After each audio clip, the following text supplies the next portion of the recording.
Olá, tudo bem? Meu nome é Vitor Passos, estamos aqui para a nossa 8ª aula de estudo bíblico da Epístola do Apóstolo Paulo, a Carta de Romanos, tá bom?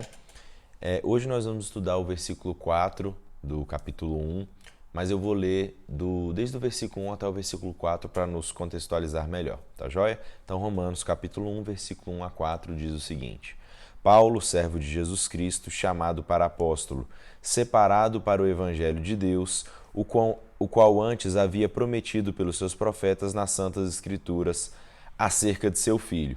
Na aula passada nós estudamos a frase seguinte, que nasceu da descendência de Davi segundo a carne. Hoje nós vamos estudar a próxima frase, declarado Filho de Deus em poder, segundo o Espírito de santificação, pela ressurreição dos mortos, Jesus Cristo nosso Senhor. Ok?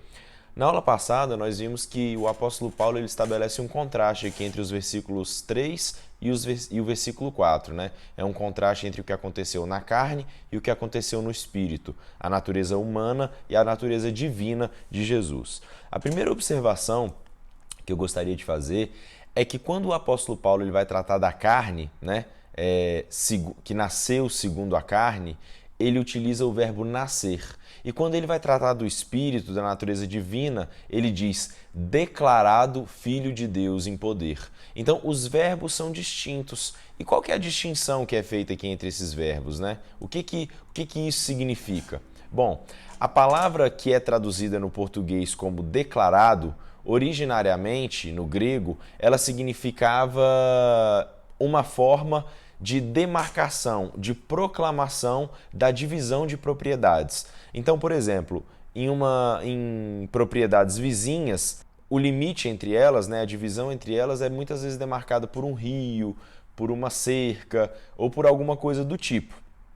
Então ali está uma declaração pública, uma proclamação pública de algo que é muito claro para todo mundo, que é a divisão daquelas propriedades. Então quando o apóstolo Paulo diz declarado Filho de Deus em poder, o que ele está dizendo é que houve uma proclamação pública, houve uma declaração pública, algo que não deixa dúvidas acerca de um fato, tá bom? Uma outra forma da gente ilustrar isso, que eu acho que fica até mais claro, é através ilustrando como as eleições políticas, né? Como que isso funciona, a eleição de um deputado, por exemplo? São colhidos os votos e aquele que recebe mais votos é eleito. E essa eleição, ela é feita por uma proclamação. Alguém conta os votos e proclama publicamente qual é o candidato vencedor. Mas o que acontece é que não é a proclamação que faz o deputado vencer a eleição, são os votos. E aqui do mesmo jeito, quando o apóstolo Paulo diz que Jesus foi declarado Filho de Deus em poder segundo o Espírito de santificação pela ressurreição dos mortos, ele não está dizendo que foi a partir da ressurreição que Jesus Cristo se tornou o Filho de Deus. Não, nós estudamos na aula passada, vamos estudar hoje de novo, que ele sempre foi o Filho de Deus. Lembra o que está escrito lá no Evangelho de João, como nós lemos? Na aula passada, né? No início era o Verbo, e o Verbo estava com Deus, e o Verbo era Deus, e o Verbo veio para o que era seu e foi rejeitado. Enfim, lemos diversos versículos bíblicos que relatam que, na verdade, Jesus é o Filho de Deus desde a eternidade. A sua existência não foi inaugurada a partir do nascimento, tá certo? Então, retomando o raciocínio, a ressurreição apenas proclama publicamente aquilo que já é desde a eternidade, ou seja, que Jesus é o Filho de Deus, tá certo? E o que o apóstolo quer dizer quando ele fala que é declarado Filho de Deus em poder, né? Novamente, a gente precisa relembrar que estamos aqui diante do contraste. Aquilo que aconteceu na carne e aquilo que acontece no espírito. Então, quando o apóstolo Paulo diz declarado Filho de Deus em poder, o que ele está falando é que agora foi revelado o que antes estava oculto pela carne. Ou seja, quando Jesus Cristo se fez carne na forma de um bebê, naquela manjedoura, né, envolto nos seus trapos, provavelmente pobre, ele não estava ali declarado Filho de Deus em poder. Você não poderia ver aquilo. Aquele bebê que precisava dos cuidados da mãe, do pai, tinha suas necessidades de amamentação, né, de ser limpo o tempo todo, não é uma declaração do Filho de Deus em poder. Muito pelo contrário, todo o poder de Deus estava escondido pelo véu da carne. Então, esse contraste que o apóstolo Paulo faz, quando ele diz agora declarado Filho de Deus em poder pela ressurreição dos mortos, ele está chamando a nossa atenção para o que foi revelado quando Jesus, digamos assim, encerrou o tempo da sua carne, né? Agora está tudo revelado, todo o poder do Filho de Deus está declarado, o que antes nós não podíamos ver, ok? Vejamos o que diz Jesus no Evangelho de Mateus, capítulo 28, versículo 18 e 19. E chegando Jesus, falou-lhes dizendo: É-me dado todo o poder no céu e na terra. Portanto, ide, ensinai todas as nações, batizando-as em nome do Pai e do Filho e do Espírito Santo. Então Jesus, agora ressurreto, aparece aos discípulos e os comissiona. Olha, agora, após a minha ressurreição, não há a menor dúvida, me foi dado todo o poder no céu e na terra. Eu fui declarado Filho de Deus em poder. Então vão, façam discípulos e os ensinem todas as coisas, batizando-os em nome do Pai, do Filho e do Espírito Santo, porque todo o poder me foi dado no céu e na terra. Ok? Então a ressurreição declara Jesus Cristo como Filho de Deus em poder, né? Vamos ver mais uma passagem que realça esse contraste entre a carne e o Espírito, entre o Cristo crucificado e o Cristo ressurreto. 2 Coríntios 13, 4. Porque ainda que tenha sido crucificado por fraqueza, vive contudo pelo poder de Deus, né? Então, na crucificação, na tortura de Cristo, na sua humilhação, o que nós podemos ver, o que está em destaque é a sua carne, né? Agora, vive pelo poder de Deus. Vive no Espírito pelo poder de Deus. Então tá aí o contraste, né? Quando Jesus encarnou, a verdade é essa, quando ele se fez carne, ele veio, a gente pode fazer a seguinte ilustração, como um rei incógnito, como um rei oculto. Ele veio para o seu reino, sabe, para o seu povo, seus súditos, mas ele se despiu das suas insígnias. Ele não veio com a sua veste de majestade real. E por isso não pôde ser reconhecido pelos seus súditos. Mas isso não muda o fato de que ele ainda era o rei, né? A carne encobria a sua majestade de forma que nós não podíamos ver. Mas não há nenhuma dúvida de que ele nunca deixou de ser o Filho de Deus e o Rei de todas as coisas. Mas quando chega a ressurreição, eis de volta o poder, a glória, a majestade, a santidade, toda a sua beleza se tornam publicamente proclamados pela ressurreição dos mortos. Tá ok? Na verdade, a fraqueza de Cristo era a ofensa para os judeus. O que fazia com que os judeus detestassem a Jesus era a sua fraqueza da carne.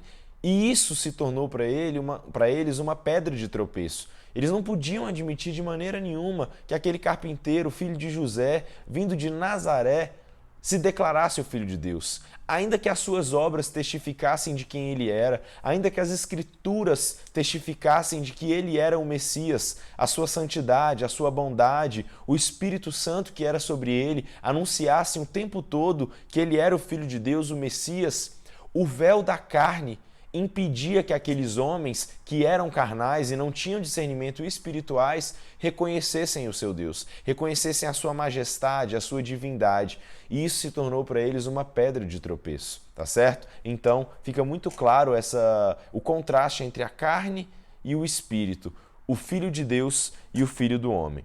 Vamos passar à análise da próxima frase. O apóstolo Paulo diz: declarado Filho de Deus em poder, segundo o Espírito de Santidade ou Espírito de Santificação. Aqui eu preciso fazer uma observação em que os tradutores da Bíblia, eles têm uma certa dificuldade em definir se esse Espírito de Santificação é com E maiúsculo, o que nos remeteria ao Espírito Santo, a terceira pessoa da Trindade, ou com E minúsculo, o Espírito de Cristo na sua condição humana, corpo, alma e espírito, né? Eu não sou tradutor do grego, não mesmo, e não quero ficar aqui dizendo qual que é a tradução correta. Mas também isso não tem nenhum problema, porque para o nosso objetivo da aula de hoje, não faz tanta diferença assim se esse espírito é com E maiúsculo ou com E minúsculo, porque o fato é que havia sobre Jesus um espírito de santidade. O seu espírito era um Espírito Santo, ok? Bom, vamos caminhar e ver o que as Escrituras nos ensinam a respeito disso. O Salmo 16, versículo 10, olha o que profetiza o rei Davi. Pois não deixarás a minha alma no inferno, nem permitirás que o teu santo veja a corrupção. Acerca de que o rei Davi estava dizendo aqui? Ele estava dizendo que a própria alma dele não ficaria no inferno? Ele estava dizendo que ele era um santo com S maiúsculo e que não poderia ver a corrupção? Bom, a interpretação dessa profecia nos é dada tanto pelo apóstolo Pedro quanto pelo apóstolo Paulo. Vamos lá para Atos capítulo 2, versículo 29 a 31. Olha o que diz o apóstolo Pedro naquele seu discurso famoso no dia de Pentecoste, em Atos capítulo 2. Varões e irmãos, seja-me lícito dizer-vos livremente acerca do patriarca Davi, que ele morreu e foi sepultado, e entre nós está até hoje a sua sepultura. Sendo, pois, ele profeta, e sabendo que Deus lhe havia prometido com juramento que do fruto de seus lombos, segundo a carne, levantaria o Cristo, para o assentar sobre o seu trono, nesta previsão, disse da ressurreição de Cristo, que a sua alma não foi deixada no Hades, nem a sua carne viu a corrupção. Então o apóstolo Pedro nos esclarece aqui que Davi, enquanto profeta, em Salmo capítulo 16, versículo 10, não falava de si mesmo, mas profetizava acerca do Cristo. E por isso ele diz: pois não deixarás a minha alma no inferno, nem permitirás que o teu santo, com S maiúsculo, veja a corrupção. Então ele já estava profetizando acerca da ressurreição de Cristo, que a alma dele não poderia ficar no inferno. E por quê? Porque ele não permitiria que o teu santo, com S maiúsculo, veja a corrupção.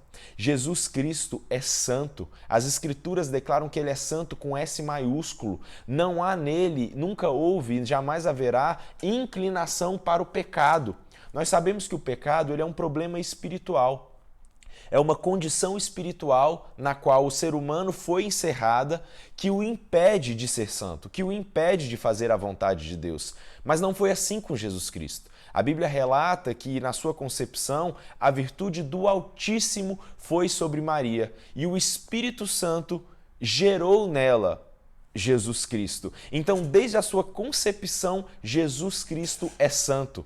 Correto? O seu espírito é santo. Não há inclinação nele para o pecado. Muito pelo contrário, toda a sua inclinação é para a santidade, segundo o espírito de santidade. Toda a sua inclinação é para fazer a vontade do Pai, para fazer a vontade de Deus, para cumprir a lei de Deus, ok?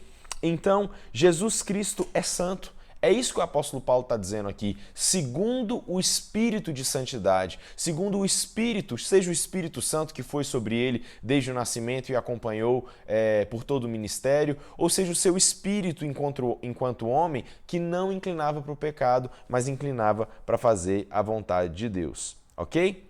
Bom, outro versículo que eu gostaria de ler é 1 Pedro, capítulo 3, versículo 18. Pois também Cristo morreu uma única vez pelos pecados, o justo pelos injustos, para conduzir-vos a Deus. Morto sim na carne, mas vivificado no Espírito. Ok? 1 Coríntios 15, 45 a 47. Pois assim está escrito, o primeiro homem, Adão, foi feito alma vivente. Esse é o Adão do Jardim do Éden que pecou. O último Adão, porém, é espírito vivificante. Esse é Jesus, o segundo Adão que venceu o pecado. Mas não é o primeiro o espiritual, e sim o natural, depois o espiritual. O primeiro homem, formado da terra, é terreno. O segundo homem é do céu. E por fim, 1 Timóteo 3,16. Evidentemente, grande é o mistério da piedade. Aquele que foi manifestado na carne foi justificado em espírito. Irmãos, talvez todo esse falatório sobre carne, espírito, natureza humana, natureza divina, seja um pouco enfadonho.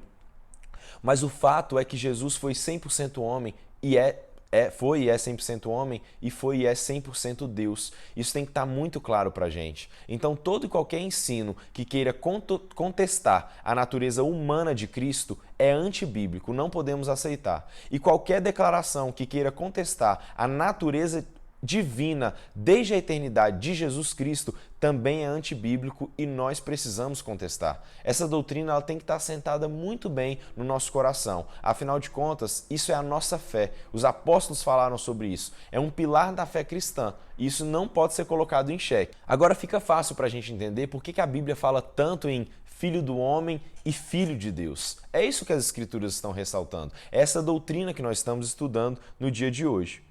Ok, Vitor, nós já vimos que foi declarado que Jesus é o Filho de Deus. Foi dito também aqui que essa foi uma declaração em poder, foi declarado Filho de Deus em poder. Mas como isso foi declarado? Pela ressurreição dos mortos. A ressurreição de Cristo é a prova de que ele é o Filho de Deus, né? Então isso mostra, como eu já disse no início, que a ressurreição não tornou Jesus Cristo o Filho de Deus. Ele sempre foi o Filho de Deus. Mas a ressurreição nos prova, é a proclamação pública de que sim, ele é o Filho de Deus. Ok? Bom, Atos capítulo 26, versículo 23 diz o seguinte: isto é, que o Cristo devia padecer, e sendo o primeiro da ressurreição dos mortos, anunciaria a luz ao povo e aos gentios. Temos mais uma informação aqui no nosso estudo. Atos diz que ele seria sendo o primeiro da ressurreição dos mortos. Se Jesus Cristo é o primeiro, significa que outros o seguirão na ressurreição dos mortos. Vamos prosseguir. Colossenses 1,18. E ele é o cabeça do corpo da igreja, é o princípio e o primogênito dentre os mortos, para que em tudo tenha a preeminência. Se Cristo é o primogênito dentre os mortos, ele é o primeiro e haverá outros depois dele. Caso contrário, a Escritura diria que ele é o unigênito dentre os mortos ou algo do tipo. Mas não, ela diz que ele é o primogênito, o primeiro, e outros o seguirão. E quem o seguirá? Quem seguirá Cristo na ressurreição dos mortos? Quem o acompanhará vencendo a morte?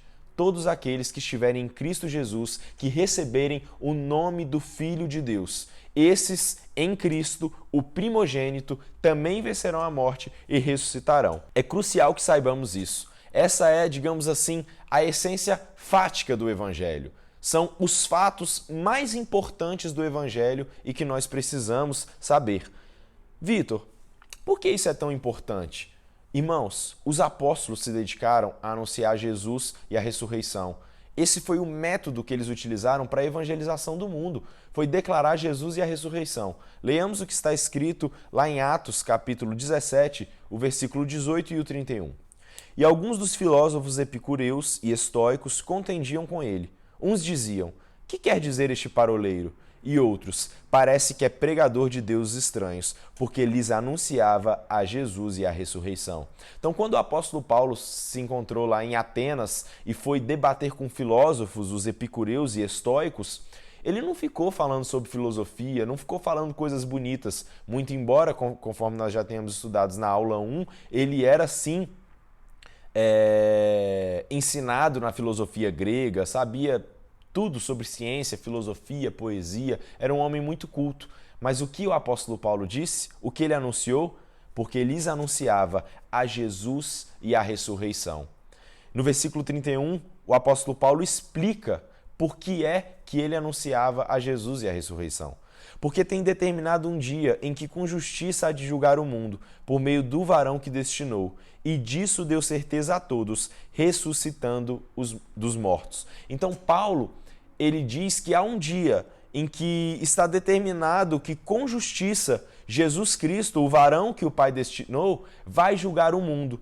E ele nos deu certeza disso, ressuscitando dos mortos. É por isso que o apóstolo Paulo anuncia a Jesus Cristo e a ressurreição. É por isso que hoje eu e você estamos aqui estudando as Escrituras Sagradas para compreendermos que Jesus Cristo é o Filho de Deus, que isso foi declarado em poder pela ressurreição dos mortos. Na verdade, a ressurreição também comprova as alegações que Jesus Cristo fez de si mesmo, porque ele disse que ressuscitaria. Não é só o apóstolo Paulo e Pedro que estão dizendo isso. João capítulo 2, versículo 18 a 22. Responderam, pois, os judeus e disseram-lhe: que sinal nos mostra para fazeres isso? Jesus respondeu e disse-lhes: derribai este templo, e em 3 dias o levantarei. Disseram, pois, os judeus: em 46 anos foi edificado este templo, e tu o levantarás em 3 dias. mas ele falava do templo do seu corpo. Quando, pois, ressuscitou dos mortos, os seus discípulos lembraram-se de que lhes dissera isso e creram na Escritura e na palavra que Jesus tinha dito. Então Jesus, o Filho de Deus e que também era o Filho do homem, num determinado dia se virou para os escribas e falou: derrubem este templo e em 3 dias eu vou reedificá-lo. E aqueles homens que eram carnais só podiam ver o Filho do homem, não podiam ver o Filho de Deus encoberto pelo véu da carne. Logo pensaram que ele estava falando do templo físico e responderam: esse templo demorou 46 anos para ficar pronto. Como você pode dizer que pode reedificá-lo em 3 dias? Mas a palavra nos ensina que Jesus não se referia ao templo físico. Ele falava dos mistérios espirituais que haveria de cumprir na sua morte, na crucificação e na ressurreição dos mortos. Por isso ele dizia que podiam derrubar aquele templo e em 3 dias ele o reedificaria, porque Jesus Cristo sabia que seria crucificado e em 3 dias ressuscitaria. Agora, o mais interessante dessa passagem é o final do versículo, quando diz: quando, pois, ressuscitou dos mortos, os seus discípulos lembraram-se de que lhes dissera isso e creram na Escritura e na palavra que Jesus tinha dito. Quando Jesus apareceu ressurreto, os discípulos se lembraram daquele dia e compreenderam do que Jesus falava. Por isso, eles creram nas Escrituras. A palavra de Jesus Cristo se fez mais firme no seu coração. E por isso eles saíram anunciando o Evangelho com toda a autoridade, de fato crendo que Jesus Cristo é o Filho de Deus. Bom, Jesus ele sempre disse aos discípulos que seria crucificado, mas que também ressuscitaria. Mas eles não prestavam atenção nisso. Também eram homens como eu e você, que muito embora fossem chamados a andar com o Mestre, tinham dificuldades em ter discernimento das coisas espirituais. Só mais uma passagem sobre isso, Lucas capítulo 24, versículos 5 a 9. E estando elas muito atemorizadas e abaixando o rosto para o chão, eles lhe disseram: por que buscais o vivente entre os mortos? Não estás aqui, mas ressuscitou. Olha o que os anjos falam para aquelas mulheres. Lembrai-vos como vos falou, estando ainda na Galileia, dizendo: convém que o Filho do Homem seja entregue nas mãos de homens pecadores e seja crucificado e ao 3º dia ressuscite. Então os anjos lembram aquelas mulheres: olha, Jesus vos anunciou, ele disse: convém que o Filho do Homem, na sua carne, seja entregue e seja crucificado e que ao 3º dia ressuscite. Ele anunciou isso. Então, a ressurreição de Cristo comprova todas as suas profecias, as suas alegações acerca de si mesmo, ok? É importante a gente ver, então, esse pilar fundamental da fé cristã, é a ressurreição de Cristo. Sem a ressurreição de Cristo não há evangelho. Sem a ressurreição de Cristo, nós não vencemos a morte. Sem a ressurreição do primogênito, nós não poderíamos segui-lo ressuscitando dos mortos e indo para o reino dos céus. A ressurreição de Cristo é fundamental. Qualquer ensino e doutrina que queira negar a ressurreição de Cristo é antibíblico e a ele não podemos dar ouvidos. Foge das escrituras sagradas e é uma heresia, tá bom? Mas alguém ainda pode me dizer: Vitor, você está dizendo que Jesus Cristo é o primogênito a ressuscitar dentre os mortos. Mas e aquelas pessoas que ressuscitaram também? Lázaro, o próprio Cristo ressuscitou Lázaro, o filho da viúva de Naim ou as outras pessoas do Antigo Testamento. O que a gente tem que observar é que essas pessoas não ressuscitaram, elas foram ressuscitadas. E depois de ressuscitadas, encontraram a morte novamente e permanecem mortas até hoje. Elas não foram, como diz o apóstolo Pedro, soltas das ânsias da morte. Os braços da morte, no final das contas, se agarraram a essas pessoas e elas estão mortas até hoje. O único que de fato ressuscitou para todo sempre é Jesus Cristo, o primogênito a ressuscitar dentre os mortos. Então é evidente a diferença da ressurreição de Cristo da ressurreição dessas outras pessoas. Jesus Cristo ressuscitou porque venceu a morte. Essas pessoas não, elas apenas ganharam ali um crédito de vida por mais alguns anos, mas encontraram o seu fim na morte, como todos os carnais, com exceção de Cristo, tá certo? Por fim, nós precisamos ver o último efeito da ressurreição. Vamos ver o que está escrito em João capítulo 17, versículo 5. E agora, glorifica-me tu, ó Pai, junto de ti mesmo, com aquela glória que tinha contigo antes que o mundo existisse. Essa é a oração sacerdotal que Jesus faz pouco antes de ser crucificado, Então, aprendemos duas lições nesse versículo. A primeira é aquela que nós temos falado durante toda essa aula e na aula passada também. É que Jesus, ele tinha uma glória com o Pai antes que houvesse mundo. Então, a sua natureza divina já é estabelecida desde a eternidade. Ele é o Filho de Deus desde a eternidade. Não se iniciou com o seu nascimento carnal, ok? Mas agora, e mais importante neste momento, é o segundo ensinamento. É que Jesus, ele pede para o Pai que ele seja reestabelecido naquela posição original de glória que ele tinha antes da existência do mundo. Ele diz: Pai, glorifica-me junto de ti mesmo com aquela glória que eu tinha antes que o mundo existisse. E qual é a resposta que o Pai dá para o Filho? Filipenses capítulo 2, versículo 9 a 11. Pelo que também Deus o exaltou soberanamente e lhe deu um nome que é sobre todo nome, para que ao nome de Jesus se dobre todo o joelho dos que estão nos céus e na terra e debaixo da terra, e toda língua confesse que Jesus Cristo é o Senhor, para a glória de Deus Pai. Então o apóstolo Paulo nos diz que, de fato, a oração de Jesus foi atendida e ele foi colocado numa posição da maior autoridade. Ele foi exaltado soberanamente por Deus Pai. E lhe foi dado um nome sobre o qual todo joelho tem que se ajoelhar e toda língua tem que confessar que Jesus Cristo é o Senhor, para a glória de Deus Pai. Esse é o efeito da ressurreição.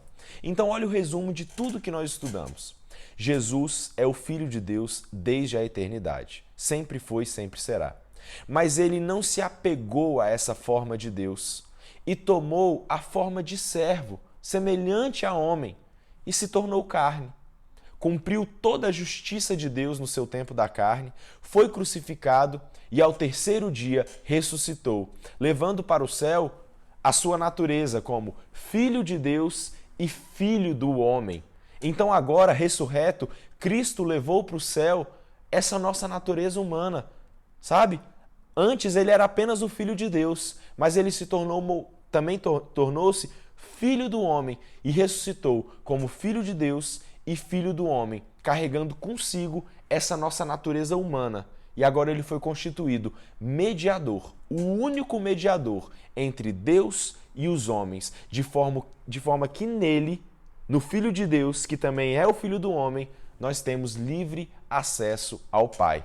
Que coisa maravilhosa é o Evangelho, que declaração gloriosa e grandiosa é saber que Deus se fez carne para levar consigo essa natureza humana para o céu, para que nós pudéssemos, de novo, sermos reconciliados com o Pai na pessoa de Jesus Cristo, ok? Bom, o Pai entregou o universo ao Filho. É por isso que Jesus diz: é-me dado todo o poder no céu e na terra. E o reino é de Jesus Cristo, até que toda a obra seja completa, toda a justiça que se cumpra, todas as profecias se cumpram. Ele efetue o julgamento no final de todas as coisas, quando ele vai entregar todo o reino nas mãos do Pai. E é por isso que nós temos que estar em Cristo Jesus, para que nós possamos ser reconciliados com o Pai, do qual nós somos desligados por conta do pecado.